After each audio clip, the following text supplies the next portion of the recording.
तोरडे साहेब नमस्ते. जय महाराष्ट्र. नमस्ते. नमस्ते. या ठिकाणी एक आपली क्लिप मध्ये व्हायरल झाली आहे 2-3 दिवसापूर्वी वगैरे. हो. त्याच्यामध्ये आपण जे वक्तव्य केलं वगैरे ते वक्तव्य आणि काही त्याच्या खाली कमेंट्स वगैरे असं काही प्रकार तालुक्यात चालू आहे वगैरे, तर नक्की ते वक्तव्य काय होतं आणि काय प्रकार झाला होता? मला हे सांगायचं, एक नागपूरला एक आभार सभा आयोजित केली होती. त्या आभार सभेत मी आणि बरेचसे जवळजवळ 5-25 वक्ते त्यांनी आपलं मनोगत व्यक्त केलं. त्यावेळी मी असं बोललो होतो का देवदत्त निकम साहेब आमदार होणार आहेत आणि त्यासाठी 5 वर्ष वाट पाहण्याची काही गरज नाही. कधीही काय होऊ शकतं, कधीही काय होऊ शकते. याचा आता राजकीय जो अर्थ आहे तो घेणाऱ्यांनी वाईट घेतला. बरेच वक्ते असल्यामुळं मला ते स्पष्टीकरणासह बोलता आलं नाही.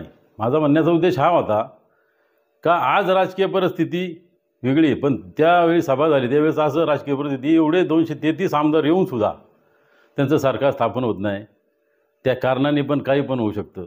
परत दुसरं, काल विनोद शेटे जे पत्रकार त्यांनी माझं प्रतिक्रिया घेतली, पण त्यांनी बरेचसे असे उलटेपालटे प्रश्न विचारून त्याच्यामुळं मला ते काही मुद्दे मला मांडता आले नाही. आणि मला तेच सांगायचं आहे, ह्या महाराष्ट्रात ज्या निवडणुका झाल्या त्या 233 जी सीटा आलीत त्याच्यावर कोणाचाही सर्वसामान्य लोकांचा विश्वास बसत नाही. त्याला एकच कारण आहे, EVM घोटाळा झाल्याची. अशी बरीचशी उदाहरणं आपण पाहिली. आंदोलनं पण चालू आहेत. मग EVM घोटाळा झाला असेल ते कोर्टात ते मॅटर जाणारच आहे. आणि कोर्टात मॅटर गेलं, निकाल जर असा लागला का परत निवडणुका रद्द झालेल्या निवडणुका रद्द होऊ शकतात. मग झालेल्या निवडणुका रद्द झाल्यानंतर परत निवडणूक झाल्या मग परत हे होऊ शकतं काही पण. म्हणून मी बोललो. आणि दुसरं एक कारण सांगायचं मी काल विसरलो का देवदत्त निकम साहेबांनी एकदम काठ्याची टक्कर म्हणावं लागेल ना अशी लढत दिली. ते काय 1523 काय मतांनी ते पराभूत झाले. तर ह्या EVM घोटाळ्याला असं त्याच्यावर पण लोकांचा संशय आहे. आणि तरीही जर या विधानसभेत जाण्यासाठी विधानसभा सदस्य किंवा विधान परिषद सदस्य असावा लागतो. मग देवदत्त निकम जर विधानसभा सदस्य झाले नाही तर ते विधान परिषद सदस्य पण होऊ शकतात ना. कारण का आदरणीय पवारसाहेबांचे ते निष्ठावान कार्यकर्ते आहेत, त्यांना पवारसाहेब त्यांना विधान परिषद घेऊ शकतात, मग ते आमदार होऊ शकतात. हा माझा एक अर्थ होता.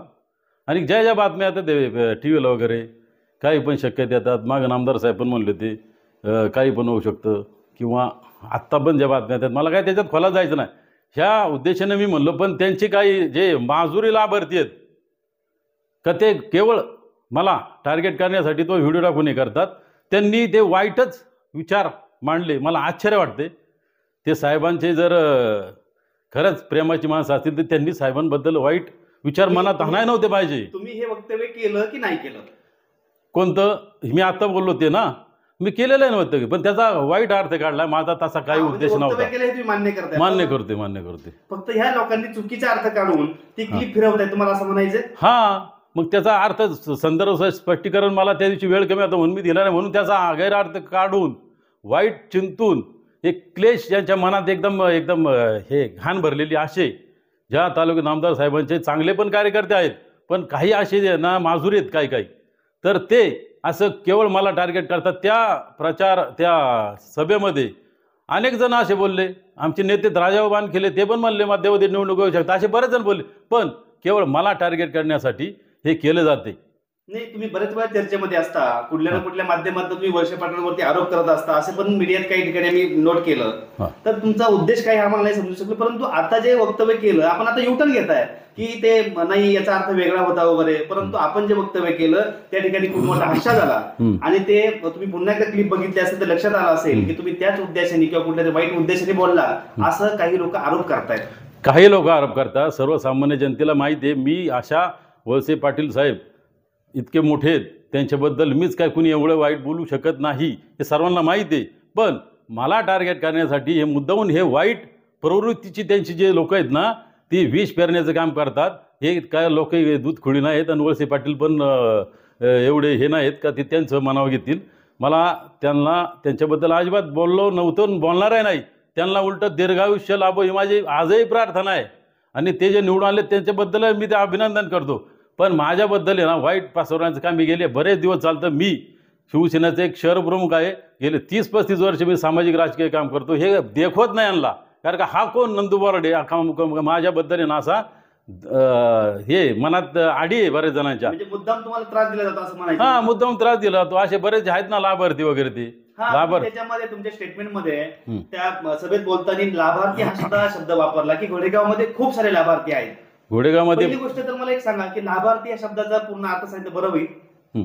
लाभार्थी याचा अर्थ असा, जर राजकीय पद घेतलं काम केलं तर तो काय लाभार्थी होत नाही.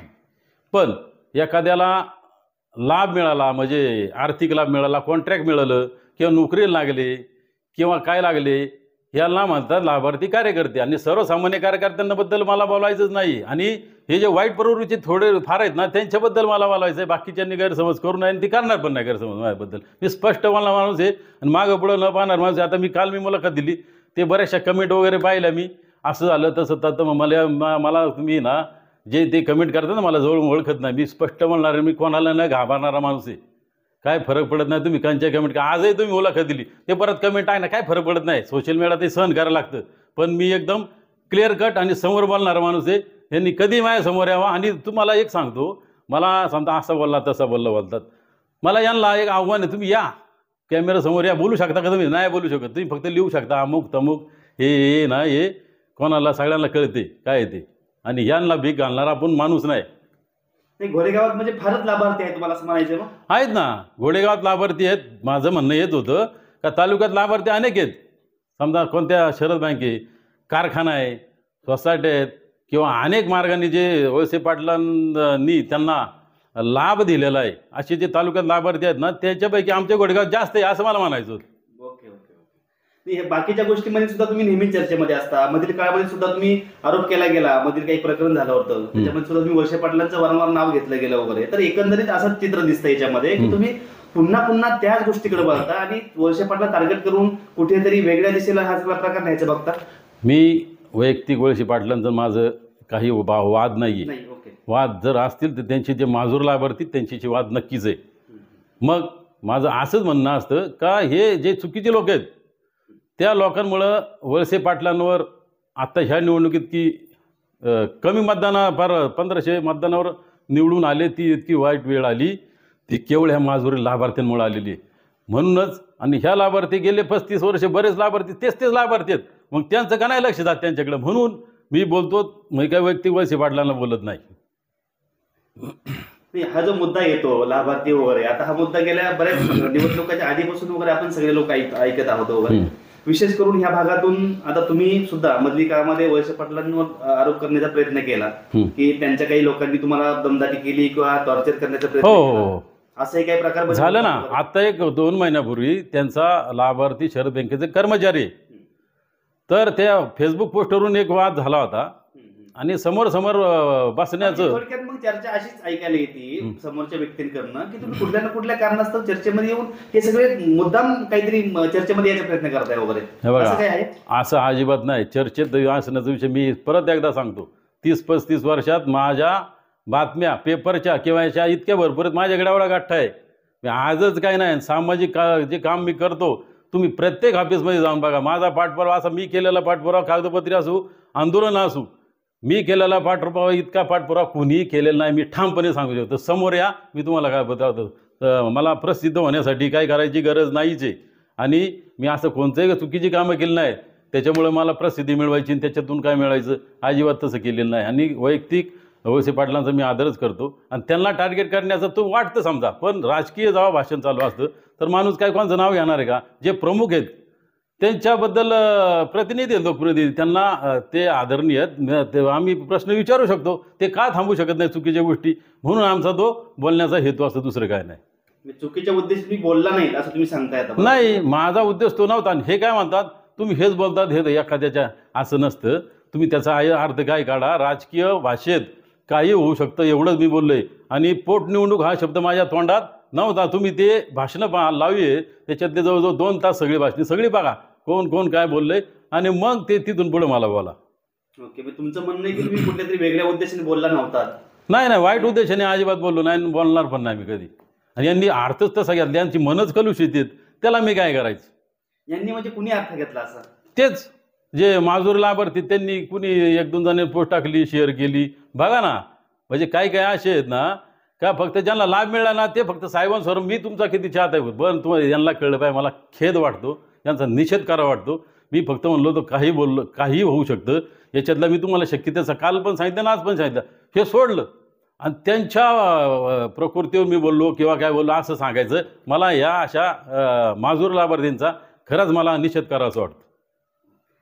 थोडक्यात मुद्दामच हा सगळा प्रकार चालू आहे आणि हे सगळं गोल गोल घुमवणं चालू आहे तुम्हाला त्रास देण्यासाठी, तुम्हाला मला टार्गेट करण्यासाठी, मला त्रास करणे. मी सामाजिक काम करतो, आज शिवसेनेचं काम करतो, आता महाविकास आघाडीचं काम केलं, देवदत्तचे निकम यांचं प्रामाणिकपणे, मी आमचे घोडेगावातले बरेच जे सहकारी यांनी प्रामाणिकपणे देऊ अहोरात्र कष्ट घेतले, हे यांना पावत नाही, यांना वाटतं यांनी नाही करावं. काय कारण आहे? आम्ही आमचा पक्ष आहे आणि आमचा उद्धव बाळासाहेब ठाकरे त्यांनी जो आदेश दिला आहे त्या उमेदवाराचं आम्ही इथून मागं काम केलं, इथून पुढे करणार आहे, म्हणून यांना हे ना पावत नाही.